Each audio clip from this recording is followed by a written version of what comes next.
গজল পাঠ করবেন হাফিজ মোহন আহমদ।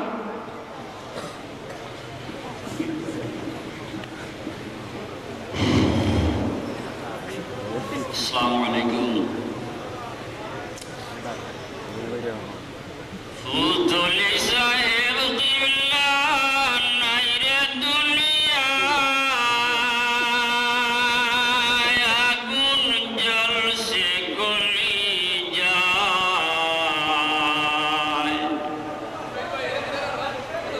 আকাশের আলোর মতো বিদায় যে লীলায়। ফুতুলি সাহেব কিবলা নাইরে দুনিয়ায় আগুন জ্বলছে গলি যায়,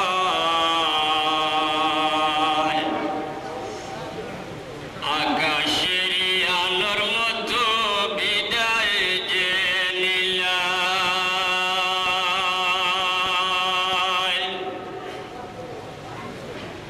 দৈল আপনার চির স্মৃতি কত সাগরি দান,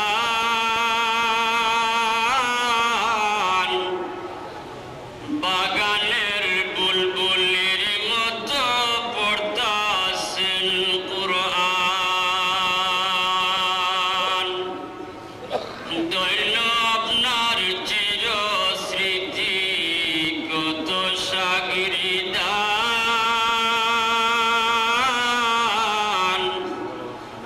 বাগানের বুলবুলির মতো পড়তাছেন কুরআন।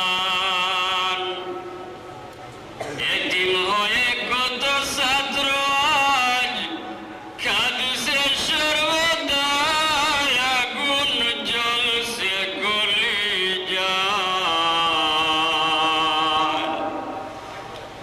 আকাশের আলোর মতো বিদায় যে লীলায়।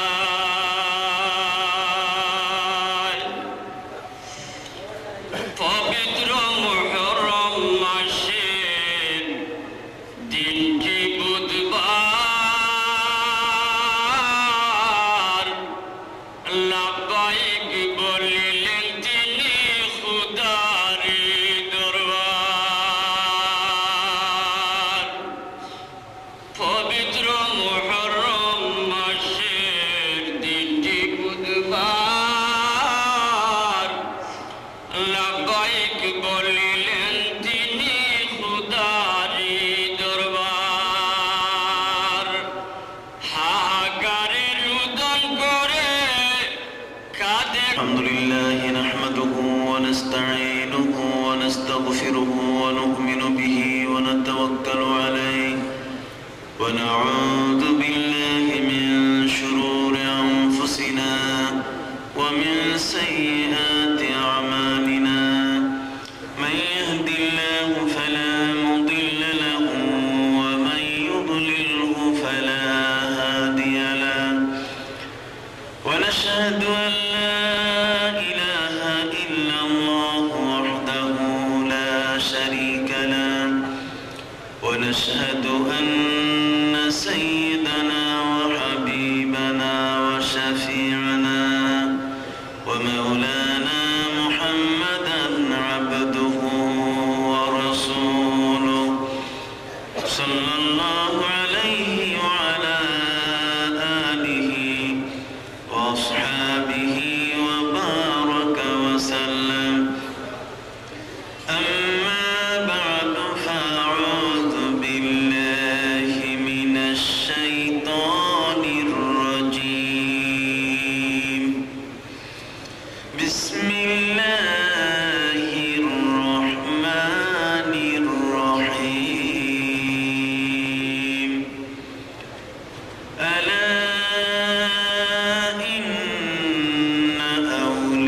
أولياء الله لا خوف عليهم ولا هم يحزنون الذين آمنوا وكانوا يتقون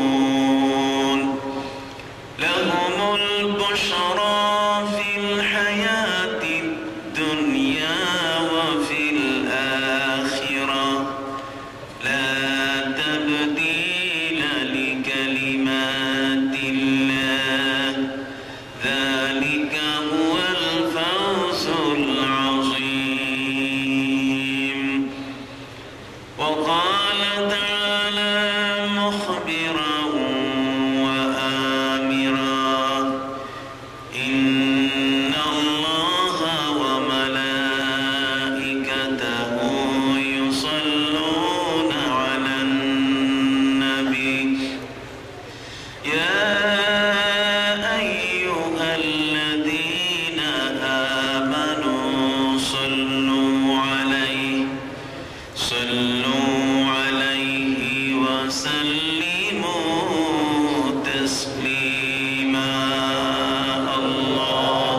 রাখালগঞ্জ ডেকেও আলিম মাদ্রাসা প্রাঙ্গণে আয়োজিত আজকের এই মোবারক জলসার সম্মানিত সভাপতি,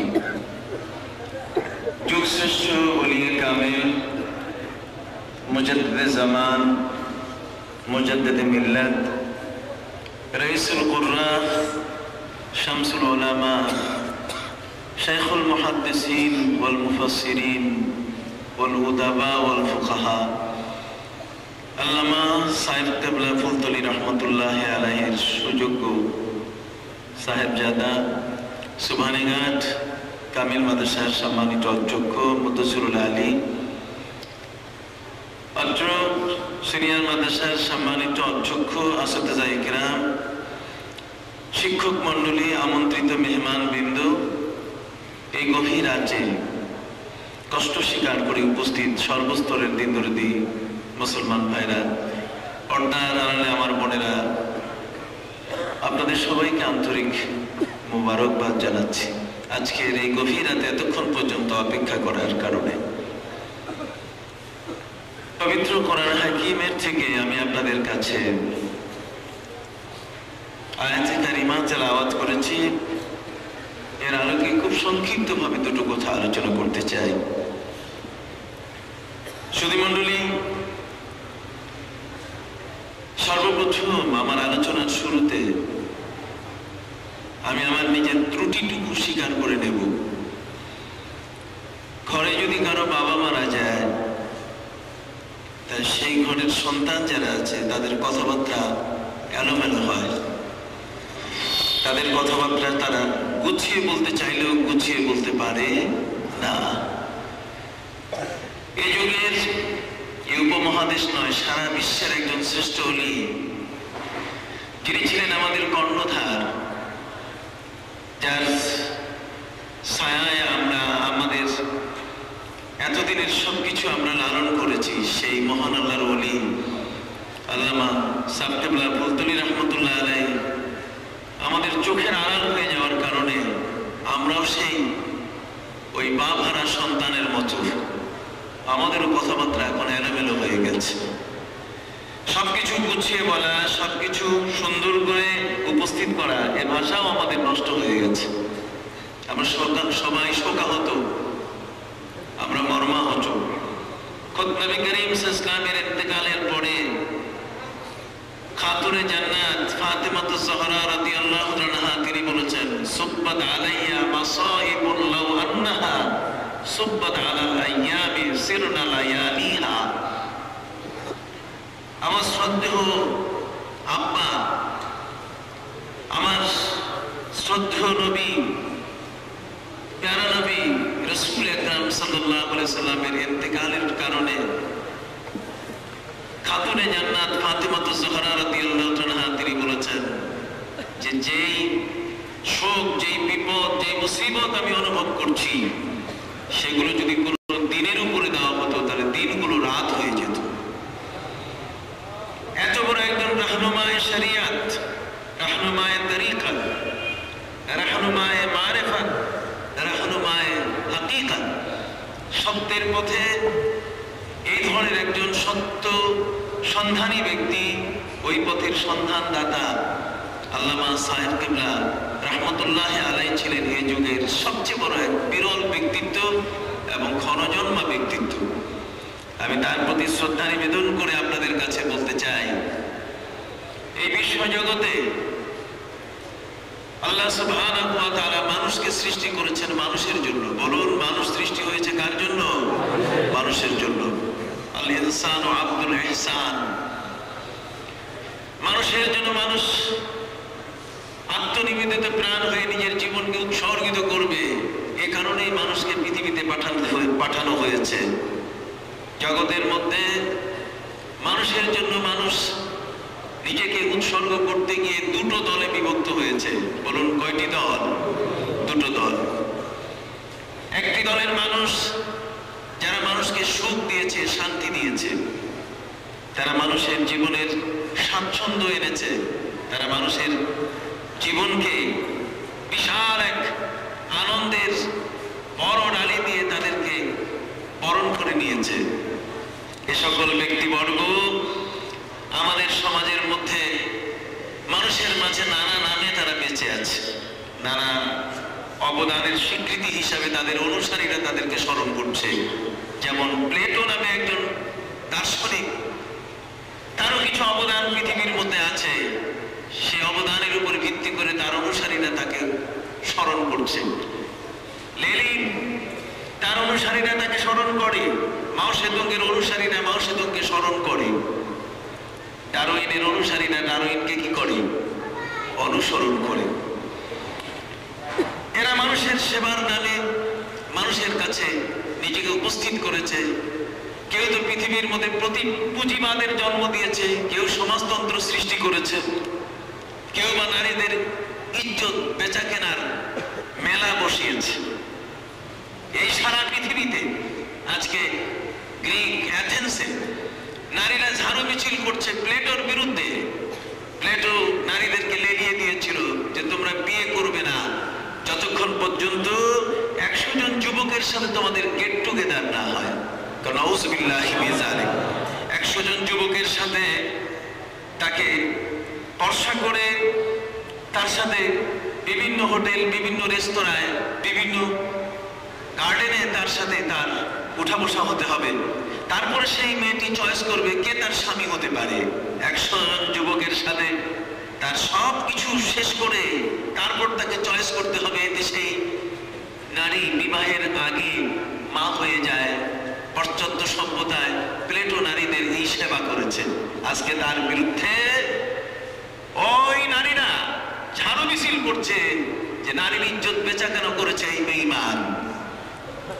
ঠিক অনুরূপ ভাবে এই পৃথিবীর মধ্যে খ্রিস্টান জগতের মধ্যে কিছু খ্রিস্টান এমন আছে যারা ধর্মযাজক হিসাবে পৃথিবীর মানুষের কাছে পরিচিত। তারা নারীদেরকে পাপিষ্ঠ আখ্যায়িত করেছে। তারা বলেছে মা হাওয়া তিনি যদি বাবা আদমকে গন্ধম ফল না খাওয়াতেন তাহলে আমরা সবাই জান্নাতে জন্ম নিয়ে সেখানে আনন্দে জান্নাতে থাকতাম। নারী হচ্ছে পাপের মূল। এই জন্য খ্রিস্টান সেই লুই তার মায়ের দিকে তাকাতেও রাজি না, নারীর দিকে যেন তার কখনো তাকাতে না হয়, এই পাপিষ্ঠ জাতির থেকে যেন চোখ অন্য দিকে যায়। এই জন্য তিনি সবকিছু ছেড়ে দিয়ে 40 বছরের জন্য জঙ্গলে তিনি নির্বাসিত হয়েছেন। হাজরিন, এই সকল ব্যক্তিবর্গ, তার মধ্যে লেনিন পৃথিবীর মধ্যে পুঁজিবাদের জন্ম দিয়েছে। মানুষের সেবার নামে গরিব মানুষের বুকের উপরে চড়ে তার রক্ত চুষে রাতারাতি তুমি আঙ্গুল ফুলে কলা গাছ হও। ঠিক এই ধরনের সেবার নামে পৃথিবীর মানুষের উপরে জুলুম ছড়িয়ে দিয়েছে। হাজরিন, আজকে এ সকল ব্যক্তিবর্গ নানা নামে পৃথিবীর মধ্যে বেঁচে আছেন, কিন্তু আজ দিন যতই যাচ্ছে ততই মানুষ তাদের বিরুদ্ধে সোচ্চার হচ্ছে, রোষানলে মানুষ ফেটে পড়ছে। আজ তাদের সেই সেবাগুলো মানুষ গ্রহণ করছে না। ঠিক তার বিপরীত আরেক দল মহান ব্যক্তিদেরকে আল্লাহ পাক রব্বুল আলামিন এই পৃথিবীর তার মাখলুকের সেবায় নিয়োজিত রেখেছেন। তারা হলেন নবী রাসূল, তারা হলেন আউলিয়ায়ে কেরাম, বুজুর্গানে দ্বীন। বলুন সুবহানাল্লাহ। এই জগতের মধ্যে তারা মানুষের জন্য নিজের জীবনকে উৎসর্গিত করেছেন। মানুষকে তারা কথা শিখিয়েছেন, ভাষা শিখিয়েছেন, নৈতিক অবক্ষয় থেকে বাঁচার পথ তারা দেখিয়েছেন। কোন ক্রমে একটি মানুষের যেন মনুষ্যত্ব ভুলুণ্ঠিত না হয়, একটি মানুষ যেন তার ইজ্জত সম্ভ্রম নিয়ে পৃথিবীর মধ্যে বেঁচে থাকতে পারে, তার সোপান, তার সুন্দরতম পথ তারা মানুষকে প্রদর্শন করেছেন।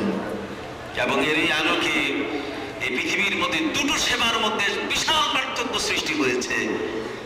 একদল মাকে পাপিষ্ঠ আখ্যা দিয়ে মায়ের মুখের দিকে যেন তাকাতে না হয়, ধর্মযাজক হয়ে সেই মায়ের ঘর থেকে নিজকে বিচ্ছিন্ন করে 40 বছরের মতো একটি জীবন নিয়ে জঙ্গলের মধ্যে নির্বাসিত হয়েছে।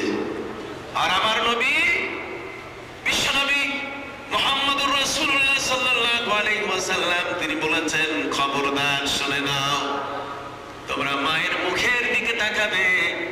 মায়ের মুখের দিকে তাকালে খোদার কসম করে বলছি আমি নবী তোমাদের বললাম, তোমাদের আমলনামায় একটি মকবুল হজ এবং উমরার সওয়াব লিখে দেওয়া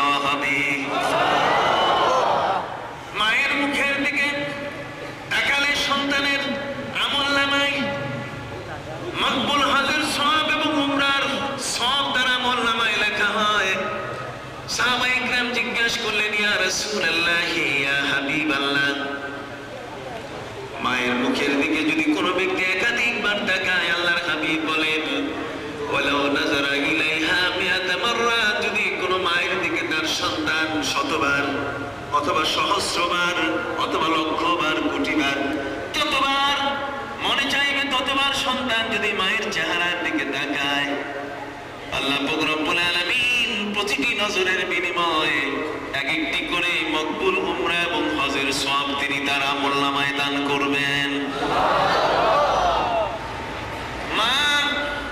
মায়ের মর্যাদা ইসলাম প্রতিষ্ঠিত করেছে। সন্তান মায়ের সেবায় নিজের জীবনকে উৎসর্গিত করবে। ওই পশ্চাত্য জগতের সন্তানেরা তারা মায়ের খেদমত কোনো বুঝে না। 18 বছর বয়স হয়ে গেলে ওরা পাতকি হয়ে 18 বছর বয়স হয়ে গেলে ওরা আর মা বাবার কন্ট্রোলে থাকে না।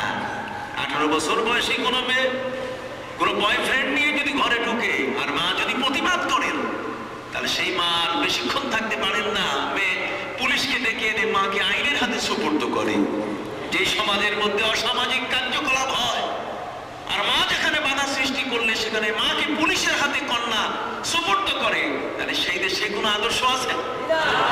একটু হাত উঁচু করে বলেন না, কোনো আদর্শ আছে? সেখানে কোনো আদর্শ নাই। ভাইদের খেদমতে আরজ করতে চাই, ওরা ওদের সংস্কৃতির মধ্যে বাবার যখন মৃত্যু হয়, জাপানে যদি কোনো পিতার মৃত্যু হয়, জার্মানে যদি কোনো পিতার মৃত্যু হয়, তাহলে সন্তান পিতার মৃত্যুতে কাঁদে না, তাদের চোখের থেকে কখনো পানি ঝরে না। জাপান জার্মানে 80 বছর বয়সী 70 বছর বৃদ্ধ বয়সী কোনো পিতার মৃত্যু হলে সন্তানরা অখুশি হয়, অসন্তুষ্ট হয়। তার কারণ হচ্ছে এই দেশের নিয়ম হচ্ছে যে তাদের পিতা যেন একটু আগে মারা যায়, চামড়াগুলো সোজা থাকা অবস্থায় যেন মারা যায়। চামড়া ঢিলা হয়ে যখন সবগুলো ঝুলে পড়বে এই অবস্থায় যেন মা বাবা না মরেন। কারণ মৃত্যুর পরে বাবার 16 বছরের ছবি দিয়ে বিউটি পার্লারে তারা খবর দেয়। কোথায় খবর দেয়? বিউটি পার্লারে খবর দিয়ে টেকনিশিয়ানকে ডেকে নিয়ে আসে যে আমার বাবার মুখ, আমার বাবার চেহারাগুলোকে তোমরা ঠিক অনুরূপ ভাবে ওই সুন্দর 16 বছরের যুবকের চেহারার মতো বানিয়ে দাও। কথা বুঝতে পারছেন? সেই বাবাকে সাজিয়ে তার চতুর্দিকে তারা মদের বোতল দিয়ে সাজিয়ে রাখে। ওদেরকে জিজ্ঞেস করা হয়, তোমরা মদের বোতল দিয়ে সাজাও কেন? তখন তারা উত্তর দেয় যে মদের বোতল দিয়ে সাজিয়েছে এই কারণে যে জীবনে আমাদের পিতা এই মদগুলো পছন্দ করতেন, যাবার পথে কোন মদ তিনি পছন্দ করে নিয়ে যাবেন তা তো আমাদের জানা নাই।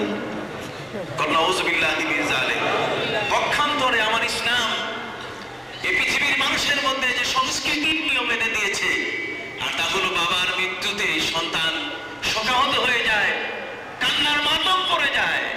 ওই সমাজের মধ্যে বাবার যখন মৃত্যু ঘটে তখন সন্তানরা শোক পালন করে। কি বলেন ঠিক কিনা? খবর জানার সাথে সাথে হাফেজি মাদ্রাসা থেকে আলেমরা একত্রিত হয়ে তার চতুর্দিকে কোরআন নিয়ে বসে যান। আমাদের দেশের পিতার মৃত্যুর পর কোরআন নিয়ে বসে যায় আলেমরা, আর ও দেশের পিতার মৃত্যুর পরে বাবার চতুর্দিকে তারা মদের বোতল সাজায় রাখে। তাহলে এই দুটো কি এক জিনিস? জোরে বলেন না, এই দুটো কোনোদিন এক জিনিস হতে পারে না। অতএব পৃথিবীর মধ্যে সেবার নামে এই জগতের মধ্যে আউলিয়া ইকরাম, বুজুর্গানে দ্বীন সহ বিশ্ব জগতে যত নবী এবং রসুল এসেছেন, এই নবী এবং রসুল যারা জগতের মধ্যে যারা নবী এবং রসুল হয়ে আল্লাহর পক্ষ থেকে প্রেরিত হয়েছেন, সেই মহান ব্যক্তিরা তারা মানুষের মধ্যে ভাষা শিখিয়েছেন, আচরণ শিখিয়েছেন। এই জগতের মধ্যে তাদের কর্মকাণ্ড তারা নির্বাচিত করেছেন যে কোন কাজগুলো করবে আর কোন কাজগুলো তারা করবে না। আমরা জিজ্ঞাসা করি, বিশ্বজগতে বিশ্বনবী মুহাম্মদ রাসূলুল্লাহ সাল্লাল্লাহু আলাইহি ওয়াসাল্লাম এত বড় এক মহান নবী, তিনি হচ্ছেন আদর্শের জনক। জোরে বলুন, কিসের জনক? আদর্শ তিনি শিক্ষা দিয়েছেন। জগতের মানুষগুলো অসভ্য ছিল, 570 বছর ধরে বিজ্ঞানী ছিলেন, সাংবাদিক ছিলেন, দার্শনিক ছিলেন, তারপরে জাহিলির যুগ বলা হয়েছে। কিন্তু বিশ্বনবী মুহাম্মদ রাসূলুল্লাহ সাল্লাল্লাহু আলাইহি ওয়াসাল্লাম তার আমূল পরিবর্তন তিনি এনে এই জগতের মধ্যে সভ্যতা সৃষ্টি করেছেন, যা আজ পৃথিবীতে এই জগতের মধ্যে সবচেয়ে নামি দামি সভ্য মানুষটা সেই সভ্যতা তৈরি করতে পারে নাই। এখন আমেরিকায় যান, ওই সকল কানাডায় আপনি যান, সেখানে দেখতে পাবেন সাদা মানুষ আর কালো মানুষের মধ্যে বিশাল দেয়াল। সাদা আর কালো মানুষ কি এক স্কুলে পড়তে পারে না? সাদা আর কালো মানুষ এক জায়গায় বসবাস করতে পারে না। সাদারা যেখানে বাস করে, কালোদেরকে সে জায়গায় জমি বিক্রি করা হয় না। সাদাদের হাসপাতাল আলাদা, কালোদের হাসপাতাল আলাদা। কথা বুঝতে পারছেন? ভাইরা আমার, বিশ্বনবী মুহাম্মদুর রাসূলুল্লাহ সাল্লাল্লাহু আলাইহি ওয়াসাল্লাম হযরত আবু যর গিফারী রাদিয়াল্লাহু তাআলাকে ডাক দিলেন, রে আবু যর তুমি আসো। আবু যর গিফারী রাদিয়াল্লাহু তাআলা নবীর দরবারে হাজির হলেন। নবীজি আবু যর গিফারীকে বললেন, আবু যর ইন্নাকা ইমরান ফিকা জাহিলিয়াতুন, তুমি একজন মানুষ, তুমি আমার উম্মত বলে দাবি করছো, তুমি একজন মানুষ, তুমি নিজকে মুসলমান বলে দাবি করছো, কিন্তু তোমার ভেতরে জাহিলি যুগের এখনো সেই আচরণগুলো বিদ্যমান আছে। আবু যর গিফারী রাদিয়াল্লাহু তাআলা বললেন, ইয়া রাসূলুল্লাহ, ইয়া হাবিবাল্লাহ, জাহিলি যুগের আচরণ কোনটি আমার ভেতরে আছে আমি তো জানি না। নবীজি বলে দিলেন, আইয়ারতাহু বিউম্মি, তুমি কি কাউকে তার মায়ের নামে গালি দিয়েছো? তুমি কি কাউকে বলেছো কাইলার কাইলা ইবনু সাউদা, তুমি কি কাউকে কালো মায়ের সন্তান বলে গালি দিয়েছো? হযরত আবু যর গিফারী রাদিয়াল্লাহু তাআলা বুঝতে পারলেন এই কাজটা আমি তো বেলালের ক্ষেত্রে বলেছি, বেলাল হাবশী কালা মানুষ, বেলালকে আমি গালি দিয়েছি, বেলালকে আমি বলেছি ইবনু সাউদা বলে ডাক দিয়েছি, ইয়া ইবনু সাউদা। ওই বেলাল কালা মানুষটা নবীর দরবারে এসে নবীর কাছে আবেদন করা শুরু করলো, হুজুর গো, আমার গায়ের কালো চামড়া, মাথা থেকে পা পর্যন্ত আমার গায়ের কালো বর্ণ, এটা কি আমার মা তৈরি করেছেন, বাবা তৈরি করেছেন, না কোনো ফ্যাক্টরি থেকে তৈরি হয়েছে? আল্লাহর হাবিব বলেন, না রে বিলাল, এটি আল্লাহ তৈরি করেছেন। বলেন সুবহানাল্লাহ। হযরত বিলাল হাবশী বললেন, যদি আমার আল্লাহই তৈরি করে থাকেন, তাহলে আমাকে কেন কালো মায়ের সন্তান বলে গালি দেওয়া হলো? নবীজি ওই মুহূর্তে বিলাল তার কাছে জানার পরে আবু যর গিফারীকে তলব করলেন, আবু যর, তুমি বেলালকে এইভাবে গালি দিয়েছো তার মায়ের নামে, ইন্নাকা ইমরাউন ফিকা জাহিলিয়া, তুমি এমন ব্যক্তি যে এখনো তোমার মধ্যে জাহিলি যুগের আচরণ আছে। কথা বুঝতে পারছেন? অতএব এই আচরণ থেকে যতক্ষণ পর্যন্ত তুমি নিজকে মুক্ত করতে পারবে না, ততক্ষণ পর্যন্ত তুমি পুরা মুসলমান হতে পারবে না। কথা বুঝতে পারছেন? হযরত আবু যর গিফারী রাদিয়াল্লাহু তাআলা ওই মুহূর্তে তিনি মাটির উপরে শুয়ে পড়লেন। মাটির উপরে শুয়ে পড়ে তিনি বললেন, বেলালকে তার মায়ের নামে গালি দিয়েছি, বেলালের মা কালো, বেলালের গায়ের রং কালো, কাল্লার কাল্লা বলে ডাক দিয়েছি। আমাদের দেশে এমন আছে, বেশি লম্বা মানুষকে ডাক দেয় লম্বু মিয়া, পেটে মানুষকে ডাক দেয় বান্টু মিয়া কইয়া, গায়ের রং কালো হলে তারে কালটু কইয়া ডাকে, কালা মিয়া কইয়া ডাকে, তাকে কিনা? এই যে ডাকগুলো, এগুলো ইসলাম অনুমোদন করে না। ইসলাম হচ্ছে একটা আদর্শের ধর্ম। বলুন না সুবহানাল্লাহ। ওই আদর্শ ইসলাম সৃষ্টি করেছে, জন্ম দিয়েছে এই পৃথিবীর মধ্যে।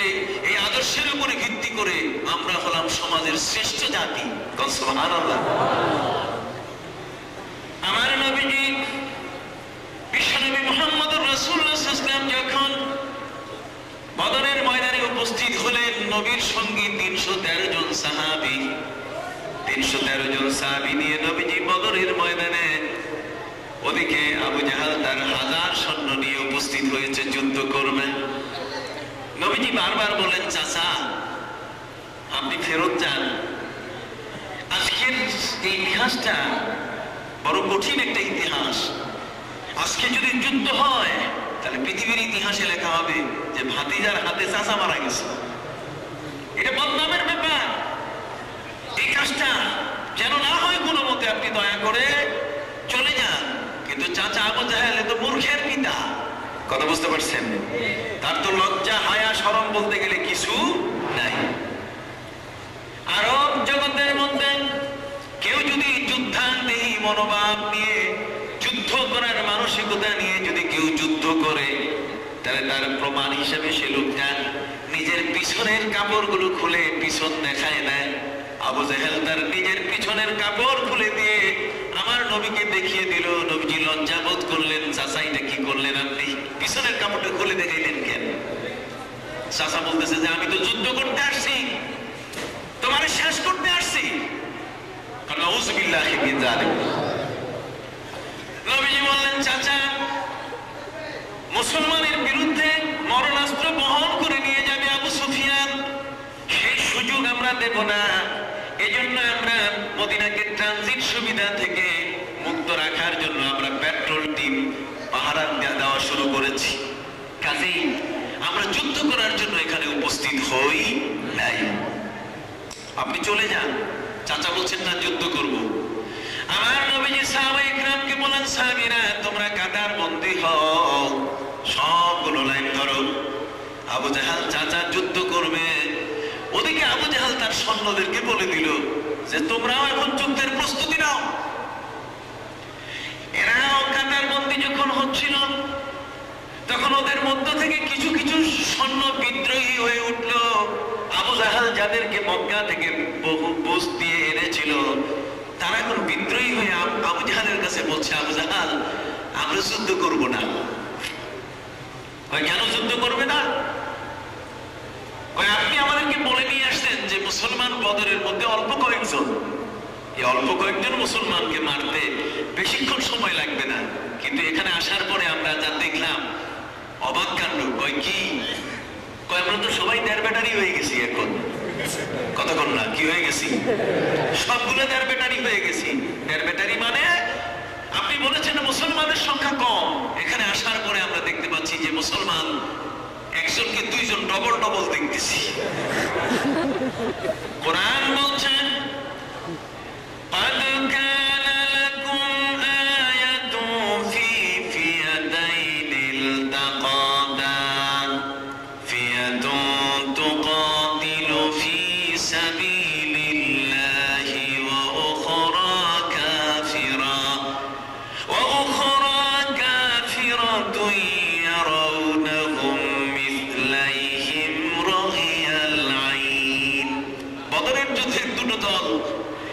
মুসলমান আর একদল কি কাফের।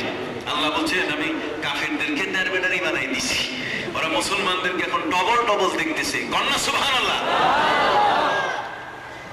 আবু জাহেলের সামনে সৈন্যরা বিদ্রোহী হয়ে উঠল। সৈন্যরা আবু জাহেলকে বলা শুরু করলো, রে আবু জাহেল আমরা মুসলমানদের সাথে যুদ্ধ করব না। আবু জাহেল তাদেরকে বললো, কারণ কি? ওরা বলছে আমরা তো মুসলমানদেরকে ডবল ডবল দেখছি।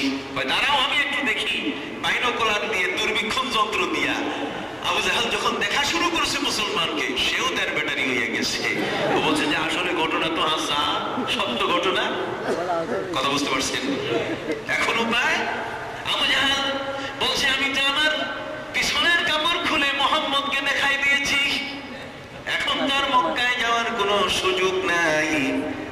তোমরা আমার সৈন্যরা শোনো, আমি মুসলমানদের দলে সংখ্যা কত, মুসলমানদের সর্বমোট সংখ্যা কত, অল্প সময়ের মধ্যে আমি সেই সংখ্যা হাজির করার জন্য ব্যবস্থা করছি। কথা বুঝতে পারছেন? আবু জাহেল বলছে মুসলমানের সংখ্যা হিসাব করে আমি তোমাদেরকে জানাচ্ছি, তোমরা কেউ পালাবে না। আপনি কথা বুঝতেছেন কিনা? কেউ পালাবে না। আবু জাহেল গোয়েন্দা বিভাগকে ডাকলো, ইন্টেলিজেন্স ব্রাঞ্চকে ডাকলো। আবু জাহেল তার সিআইডি দলের মানুষগুলোকে ডাকলো যে তোমরা আসো, গোয়েন্দারা আসো। গোয়েন্দাদের দল এসে গেল। আবু জাহেল গোয়েন্দা নেতাকে ডাক দিয়ে বলল, রে গোয়েন্দা প্রধান, তোমাদের মধ্যে একজন দাড়িওয়ালা গোয়েন্দা বাইরে করো। কি কি গোয়েন্দা? দাড়িওয়ালা গোয়েন্দা। তার কারণ মুসলমানদের সবার মুখে কি আছে? দাঁড়িয়ে আছে। কাজে মুসলমানের সংখ্যা গুনে আনতে গেলে সেখানে দাড়ি লাগবে। দাড়ি যদি ঠিক থাকে তাহলে মারহাবা, ধর্ম মন্ত্রণালয়ে দিতে আর বেশি সময় লাগবে না। দাড়ি থাকলেই ধর্ম মন্ত্রণালয়ে দেওয়া যাবে। তো কাজেই দাড়ির সাথে টুপিটা ম্যাচ করে দিয়ে আর লম্বা জামা পরাইয়া মুসলমানের ভিতরে ঢুকাই দিলে একজন মুসলমানও টের পাবে না যে এটা আমাদের দলের না। কিন্তু আবু জাহাল বেঈমান জানে না যে মুসলমানের চোখ কিন্তু আল্লাহর নূরে এরা দেখা শুরু করে। সুবহানাল্লাহ। ইত্তাকু মিন ফিরাসাতিল মুমিন ফাইন্নাহু ইয়ানজুরু বিনূরিল্লাহ। ঈমানদার ব্যক্তির চোখের চাহনি ভিন্ন, এরা কিন্তু 2 নম্বর 1 নম্বর দেখতে পায়। জোরে করুন সুবহানাল্লাহ। 2 নম্বর এবং 1 নম্বর সব এরা দেখতে পায়। অতএব আমাদের এই সমাজের মধ্যে রাখালগঞ্জে যদি এই মুহূর্তে মনমোহন সিং আসে, ভারতের প্রধানমন্ত্রী, আর যদি অনুরোধ করে যে আজকে ঈশান নামাজের ইমামতি আমি করব, ভারতের প্রধানমন্ত্রী মনমোহন সিং যদি রাখালগঞ্জের এইখানে এসে যদি বলে যে আজকের ঈশান নামাজের অনুমতি মানে ইমামতি করব, আপনারা আমার পিছনে ইক্তেদা করেন, কি বলেন আমরা করব? হাত উঁচু করে কর না। আমরা জীবনে কোনোদিন কেন করবেন না? দাড়ি কি কম আছে? কথা কইল না। দাড়ি কি কম আছে মনমোহন সিং এর? মাথার পাগড়িটা কি ছোট? জামাটা কি খাটো নাকি? জামা খাটো না, দাড়ি অনেক বড়, বিশাল পাগড়ি মনমোহন সিং। তারপরও আমাদের ইমামতির যোগ্য নয়, যেহেতু তার ভিতরে কলেমা নাই। কি নাই? ঈমান তার ভিতরে নাই। কাজে বেঈমান কোনদিন ঈমানদারের ইমাম হতে পারে না, নেতা হতে পারে না। আবু জাহাল তার গোয়েন্দা দলের মধ্যে একজন গোয়েন্দাকে দাড়িওয়ালা গোয়েন্দা বের করে টুপি আর পোশাক পরিয়ে দিয়ে মুসলমানের দলের ভিতরে ঢুকাই দিল। মুসলমানের দলের ভিতরে ঢুকাই দেওয়ার সাথে সাথে বেশিক্ষণ যায় নাই, ওর সিদ্দিক রাদিয়াল্লাহু তাআলা দেখেই বলছে, halt, you are under arrest. কয় দাঁড়াও, তুমি গ্রেফতার, তুমি অ্যারেস্ট।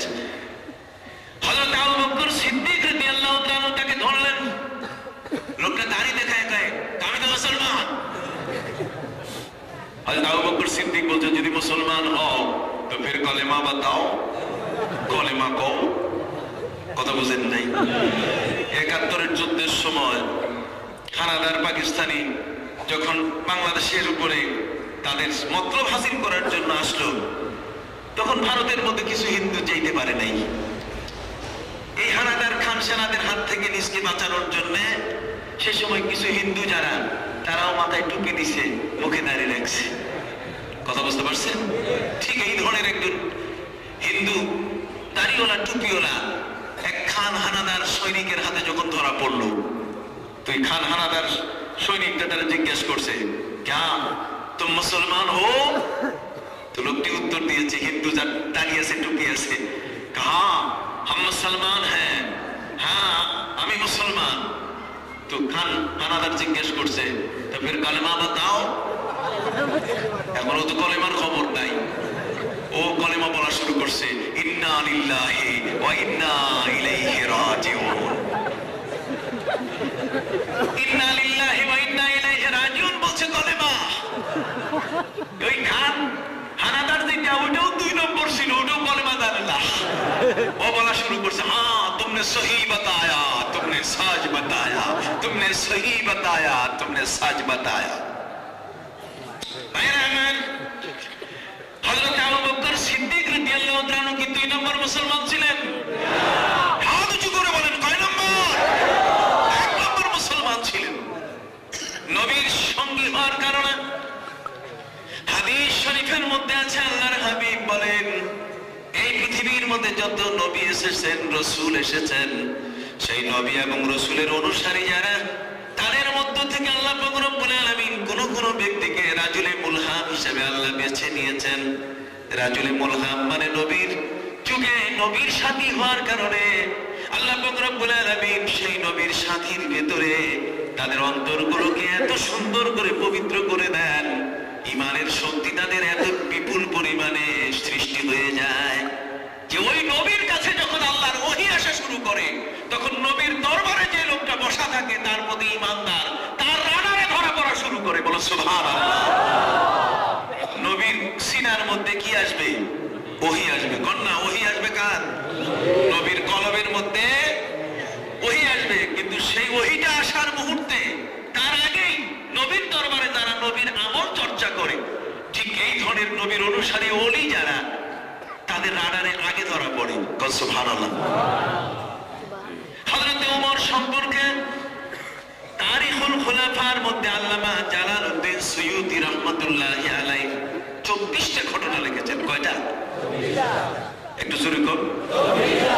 এই 24টা ঘটনা তিনি লিখেছেন। 24টা ঘটনার মধ্যে একটি হলো এই যে নবীজি যখন খানায় কাবা ঘরের তওয়াফ শেষ করে যখন মাকামে ইব্রাহিমের পাশ দিয়ে যাচ্ছিলেন, ঠিক ওই মুহূর্তে আমার নবীজিকে ওমর বললেন, প্রস্তাব করলেন যে নবীজি এই জায়গায় 2 রাকাত নামাজ পড়েন।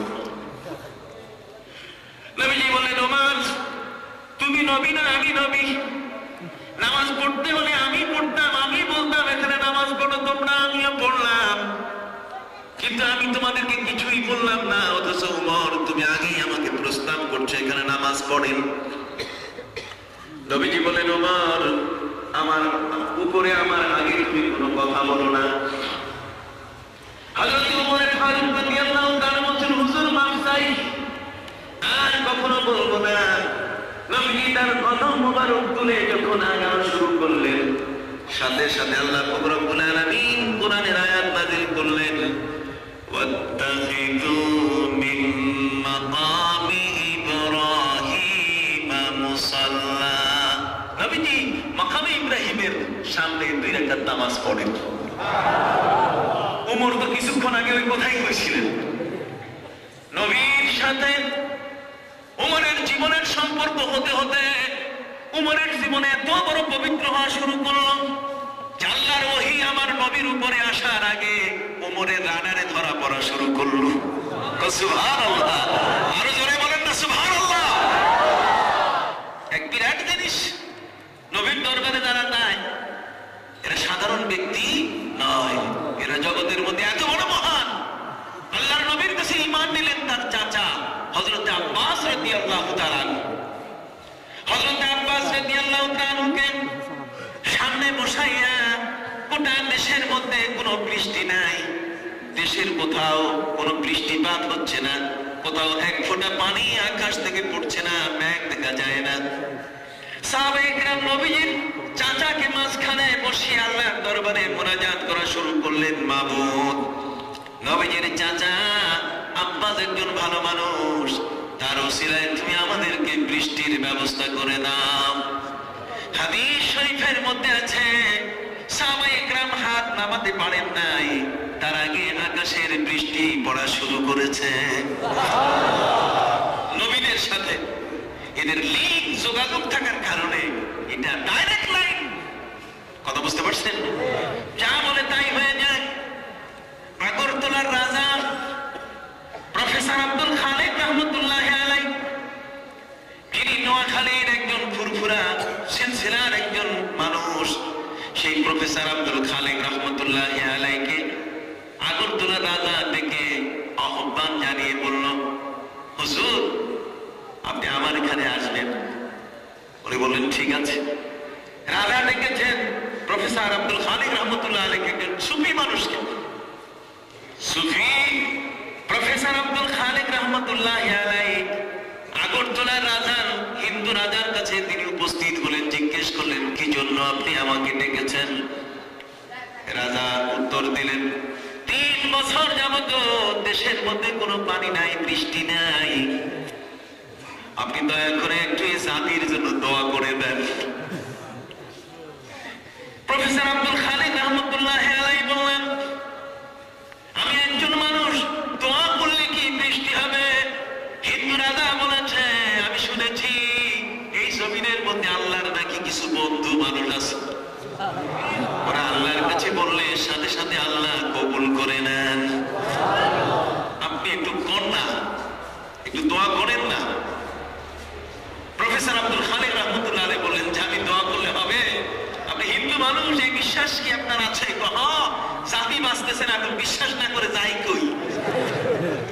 বুঝেন নেই। অতএব আপনি দয়া করে তাড়াতাড়ি কামটা করেন। প্রফেসর আব্দুল খালেক রহমতুল্লাহ আলাইহি তিনি বলেন, একটা শুকনা পুকুর আমাকে দেখিয়ে দাও। একটা শুকনা পুকুরের মাঝখানে তিনি দাঁড়িয়ে গেলেন। শুকনা পুকুরের মাঝখানে দাঁড়িয়ে ডাক দিয়ে বললেন, মাবুদ, এই মুহূর্তে তোমার নবীর উম্মত হিসাবে যারা নবীর উসওয়ায়ে হাসানার উপরে নবীর জীবনী যারা অনুসরণ করেছে, এমন আলিম এমন সুফি যারা, ওরা নবীর ওয়ারিস, এরা হচ্ছে বনি ইসরাইলের যুগের নবীদের সমমর্যাদায়। মাবুদরা, তোমার নবীর প্রদর্শিত পথ, ওই পথে জীবনকে উৎসর্গিত করেছি। এই মুহূর্তে আমি পুকুরের উপরে, শুকনা পুকুরের উপরে দাঁড়ালাম। তুমি যদি বৃষ্টি না দাও, এই পুকুর থেকে আমি কোনোদিন উঠব না। তুমি যদি বর্ষা না দাও, তাহলে এই পুকুর থেকে কোনোদিন আমি ডাঙ্গায় উঠব না। হাজিরিন, প্রফেসর আব্দুল খালেক রহমতুল্লাহ আলাইহি হাত তিনি নামান নাই, এর আগে মুষলধারে বৃষ্টি শুরু হয়ে গেল। নবীর অনুসারী যারা, এই সত্যপথের সেবক যারা, এরা বললে বৃষ্টি আসে, জগতের মধ্যে মানুষের উন্নতি হয়। আর ওরা প্লেটো, লেনিন, মাও সেতুং, স্টালিনের গোষ্ঠী যারা, ওদের অনুসারীরা, এরা টিন চুরি করে, এরা কম্বল চুরি করে। কথা বুঝেন নাই? ওরা আত্মসাৎ করে, যেহেতু লেনিন তাদেরকে শিখিয়ে দিয়েছে পুঁজিবাদ, আঙ্গুল ফুলে কলা গাছ। কথা বুঝতে পারছেন?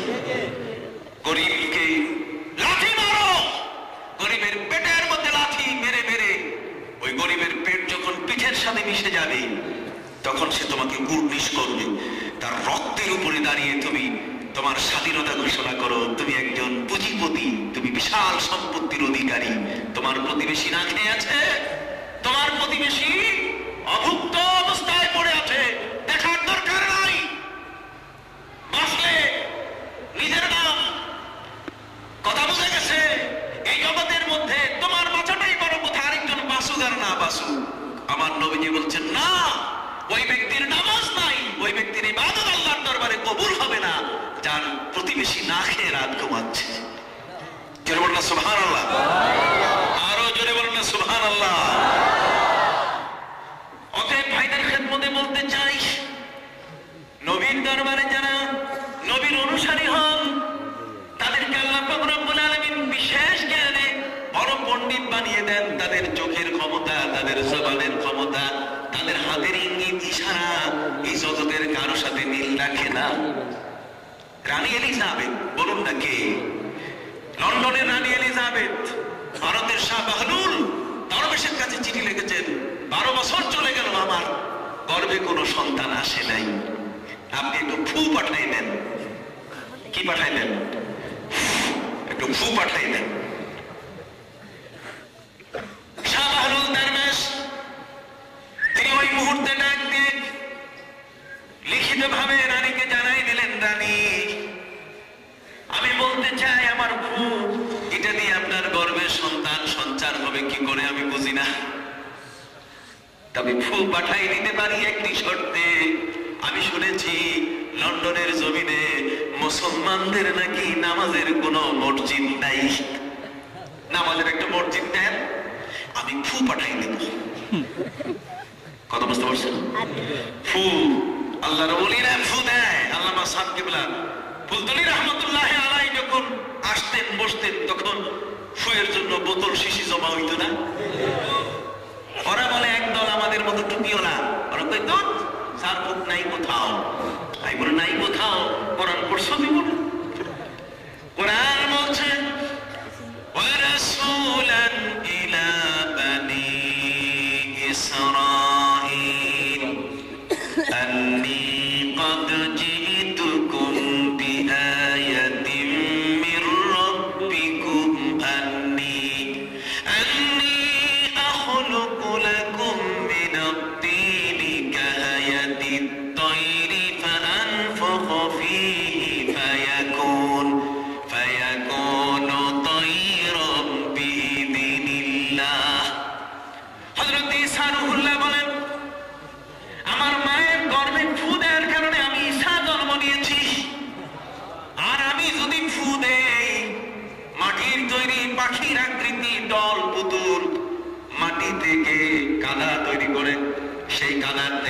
আমি একটা পাখির পুতুল তৈরি করি, আর ওই পুতুলটার উপরে যদি আমি একটা ফু দিয়া দেই, ফানফুখু ফীহি ফায়াকুনু তায়রাম বিইযনিল্লাহ, আল্লাহর হুকুমে সেটা জিন্দা পাখি হয়ে উড়ে যায়। ওই ফুয়ের নাম এত বড়।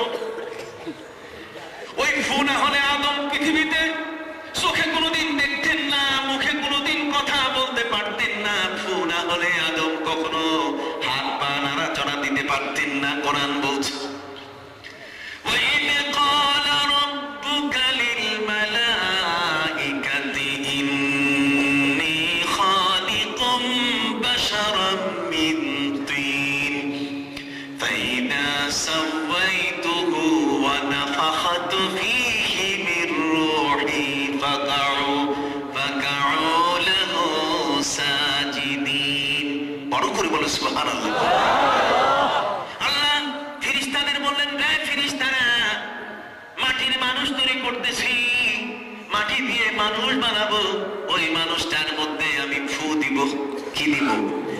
যখন দেহটা সুন্দর করে তৈরি হবে, নাক তীরের মতো যখন সোজা হয়ে যাবে, সাইজ মতো দুইটা চোখ দিয়া 32টা দাঁত দিয়া সুন্দর মুখখানা তৈরি করে গোটা বডিটা পা থেকে মাথা পর্যন্ত যখন অপূর্ব করে তৈরি করব, লাকাদ খালাকনাল ইনসানা ফি আহসানি তাকবীর, অপূর্ব ওই দেহটি তৈরি হওয়ার পরে সেই দেহটি নাড়াচাড়া দিবে না যতক্ষণ পর্যন্ত আমি ফু না দেই। আমার পরমাত্মা তাদের ফু দিয়েছি, তাহলে ফুর দাম আছে কিনা? এই জন্য আলিয়া এলিজাবেথ মুসলমানের কোরআন পড়া দেখছে যে ওখানে ফু আছে। মেরির গর্ভে ঈসা জন্ম নিয়েছেন ফু দিয়া। কাজে শাহবাহানুল দরবেশ ফু পাঠাই দেন, উনি বলছেন ফু পাঠাই দিব, কিন্তু শর্ত হইল মসজিদ বানাইতে হবে লন্ডনে। কন্যা সুবহানাল্লাহ। ভাইরা আমার, তিনি ফু পাঠাই দিলেন বাতাসার মাধ্যমে, চিনির বাতাসা, ওই বাতাসার উপরে ফু দিয়ে পাঠিয়ে দিলেন। রানী এলিজাবেথ তার গর্ভে আল্লাহ সন্তান মঞ্জুর করলেন। আমি আমার ভাইদের খেদমতে সহজ ভাবে, অল্প কোথায়, টাইম আমার হাতে নাই, কথা বুঝতে পারছেন? যে কথাটি বলতে চাই, এই জগতের মধ্যে আল্লাহ পাক রব্বুল আলামিন তার একদল বান্দাকে নির্বাচিত করেছেন, মানুষের সেবায় নিজের জীবনকে উৎসর্গ করেছেন। তারা তাদের অনুসারী মানুষ না, এরা আব্দুল কাদের জিলানী হয়ে গেছে, এরা খাজা মঈনুদ্দিন চিশতি, এরা সৈয়দ আহমদ বেরেলভী রহমাতুল্লাহ আলাইহি, কারামত আলী জনপুরি রহমাতুল্লাহ আলাইহি, বাদরপুরি রহমাতুল্লাহ আলাইহি, হযরত হাফেজ আহমদ রহমাতুল্লাহ আলাইহি, এরা হয়েছেন এই জগতের মধ্যে শ্রেষ্ঠতম মহান ব্যক্তিত্ব হযরত আল্লামা সাহেব কিবলা ফুলতলি রহমাতুল্লাহ আলাইহি। আমার জীবনে যত অলির জীবনী আমি পড়েছি, কোথাও কোনো অলির জীবনীতে এমনটা পাই নাই যে কারো জানাজার নামাজের মধ্যে এত মানুষ হয়। সাহেব কিবলা রহমাতুল্লাহ আলাইহির জানাজার নামাজে 15 থেকে 20 লক্ষ মানুষ। তার জন্য একটি বিশাল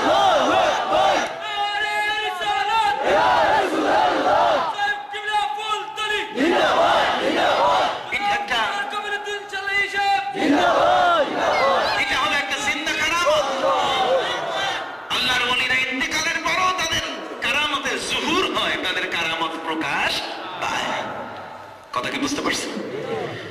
এই জন্য আমি আমার ভাইদের খেদমতে আরজ করতে চাই, এর অনুসারী যারা, নবী এবং রাসূলের অনুসারী যারা, পবিত্র কোরআন বলেছে, কুল ইন কুনতুম তুহিব্বুনাল্লাহা ফাত্তাবিউনি ইউহিব্বুকুমুল্লাহ ওয়া ইয়াগফির লাকুম যুনুবাকুম ওয়াল্লাহু গফুরুর রহিম।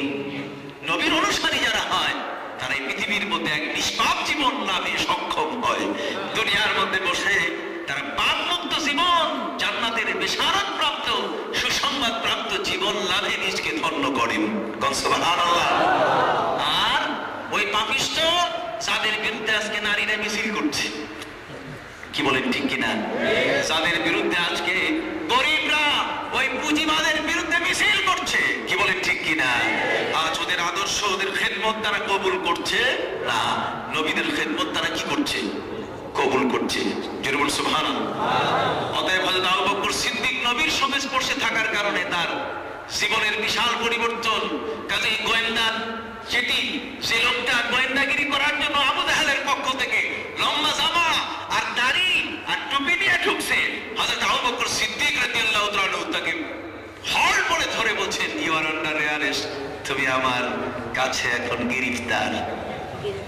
কথা বল, ও তো উচ্চারণটা দাঁড়িয়েছে, আমি মুসলমান। আবু বকর সিদ্দিক বলেন, তাহলে ফের কালেমা বাতাও। কতক্ষণ না মনে আছে কিনা জানি না, কালেমা বাতাও। ও তো কলেমার কোনো খবর নাই। লোকটি বলছে, আবু বকর কলেমা দরকার কি?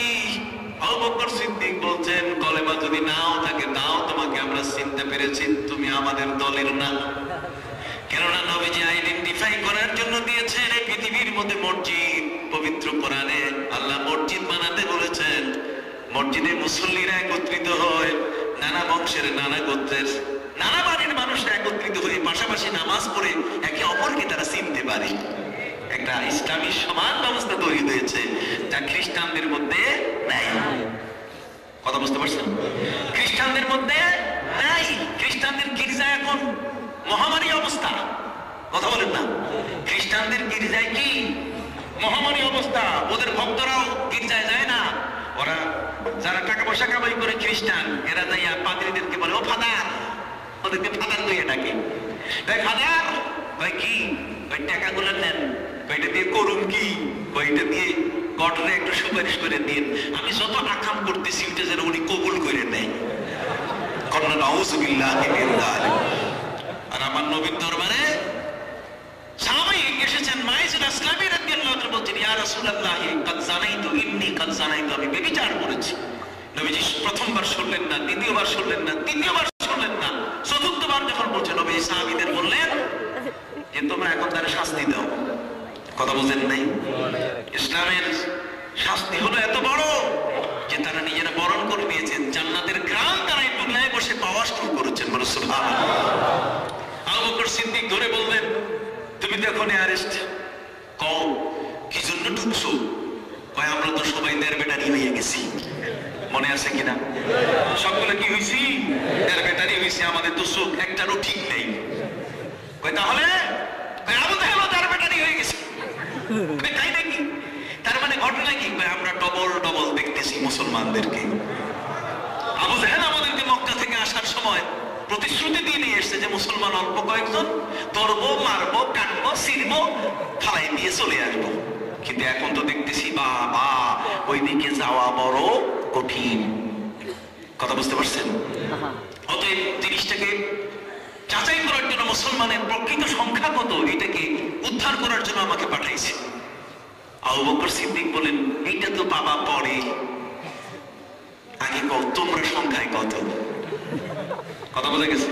গোয়েন্দাটার সংখ্যা যখন কইতেছে না, হযরত উমর, আবু বকর সিদ্দিক আর ওই লোকটার মধ্যে এই বিষয়টি দেখে দৌড়ে আসে, বলছে আবু বকর কে? কথা বোঝা গেছে? আবু বকর বললেন যে এটা 2 নম্বর ভিতরে ঢুকছে। কোথায়? কথা বল না, কয় নম্বর? 2 নম্বর।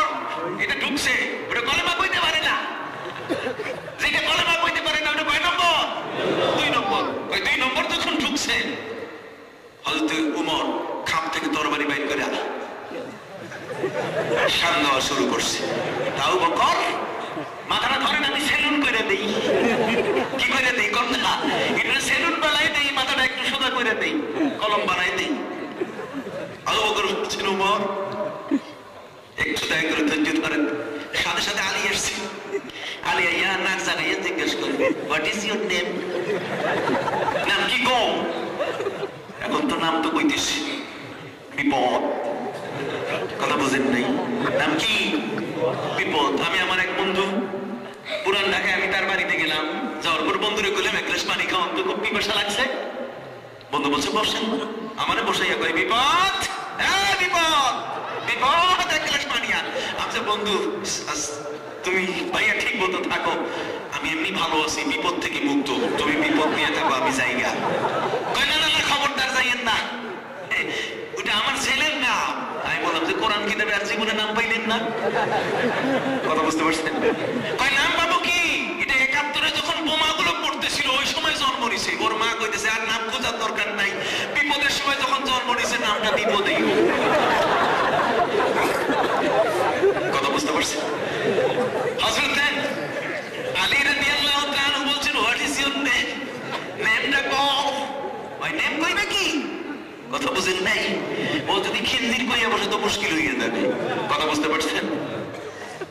আবু বকর সিদ্দিক দুইজনকে বুঝাইয়া কইলেন যে এটা সহজে কথা বাইর করা যাবে না, তাহলে কথা বাইর করতে গেলে একে রিমান্ডে আনতে হবে। কি আনতে হবে?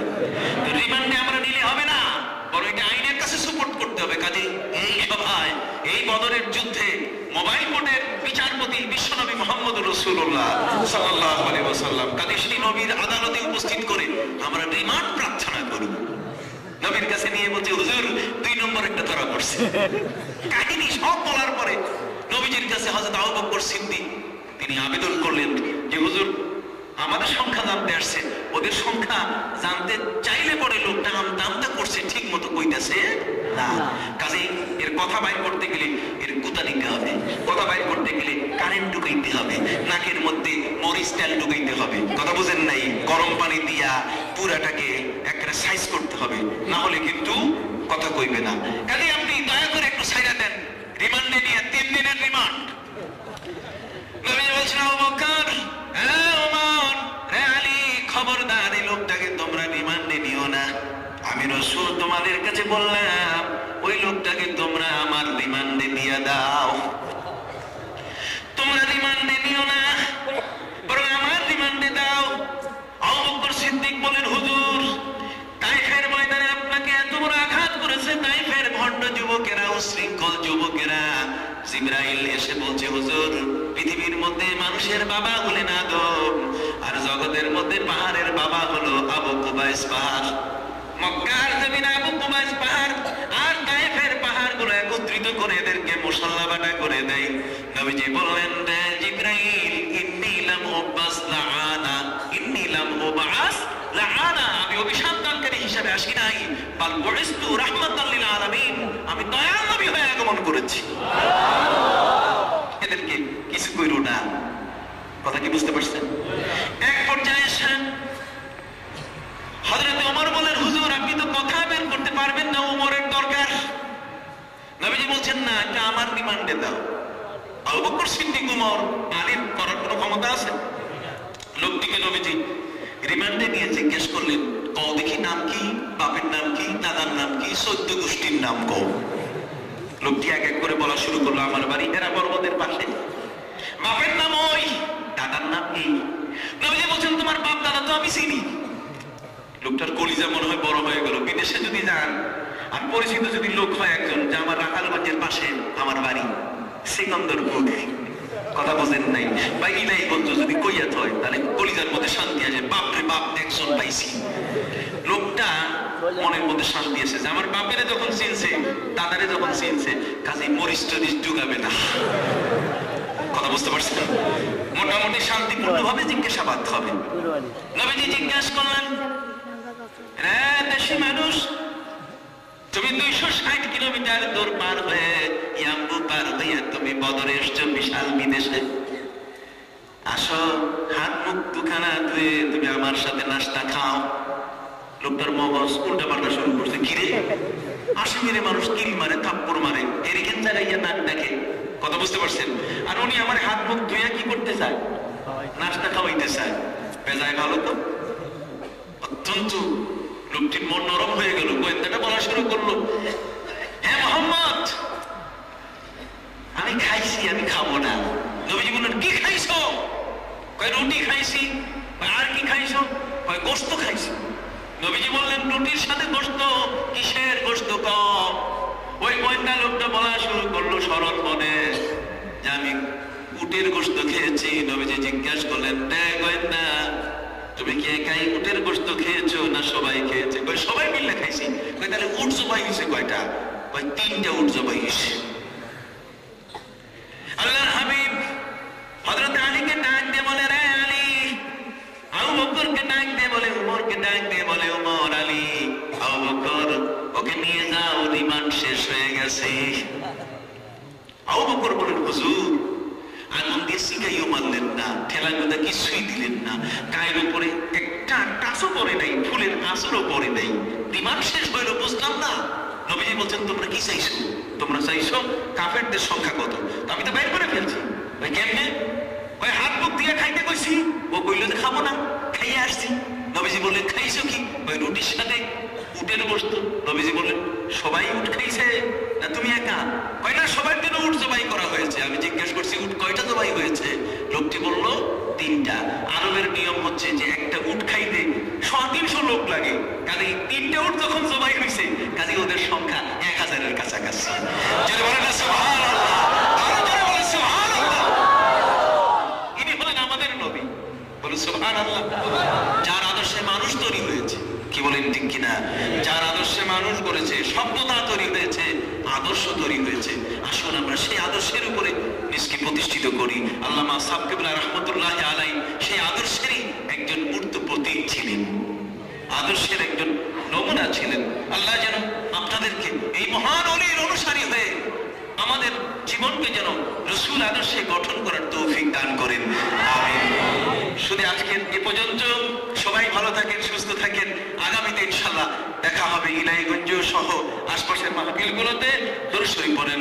আল্লাহুম্মা সাল্লি আলা সাইয়্যিদিনা ওয়া নাবিয়িনা ওয়া শাফিঈনা ওয়া হাবিবিনা ওয়া মাওলানা মুহাম্মদ সাল্লাল্লাহু আলাইহি ওয়া আলা আলিহি ওয়া সাহবিহি ওয়া বারাকা ওয়া সাল্লাম। আল্লাহুম্মা আমিন।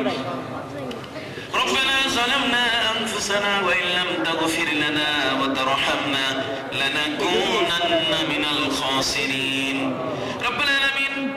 রাখালগঞ্জ এই আলিম মাদ্রাসা প্রাঙ্গণে আয়োজিত আজকের এই বিশাল মাহফিলটিকে কবুল করে নেন।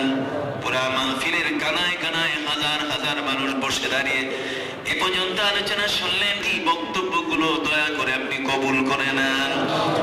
পথ হারা আমরা কখনো যেন না হই আপনার ওলি আল্লামা সাহেব কিবলা ফুলতুলির পরিপূর্ণ অনুসারী হয়ে নবী আদর্শে জীবন গড়ার তৌফিক দান করুন। যা কিছু পড়েছি, আলোচনা হয়েছে, তামামের হাতিয়াগুলো নবীজির রওজা মুবারকায় বকশিশ করে দেন। আম্বিয়া মুরসালিন সাহাবায়ে কিরাম শুহাদায়ে ইজরাম তাবেঈন তাবে তাবেঈন মুমিনিন মুমিনাত মুসলিমিন মুসলিমাতের রূহের হাদিয়া বকশিশ করে দেন রব্বুল আলামিন। খাস করে আল্লাহ আমাদের মা বাবা আপনজন যারা কবরে, আল্লাহ তাদের রূহের হাদিয়া বকশিশ করে দেন, তাদেরকে জান্নাতুল ফিরদাউস নসিব করে দেন। খাস করে যুগ শ্রেষ্ঠ মুজাদ্দিদে জামান, এই জগতের সকলের মাথার তাজ আল্লামা সাহেব কিবলা ফুলতুলি রহমতুল্লাহি আলাইহি তার রূহের হাদিয়াগুলো বকশিশ করে দেন রব্বুল আলামিন। তার সন্তানদের উত্তরসূরি হিসাবে হেদায়েতের মশাল চতুর্দিকে ছড়িয়ে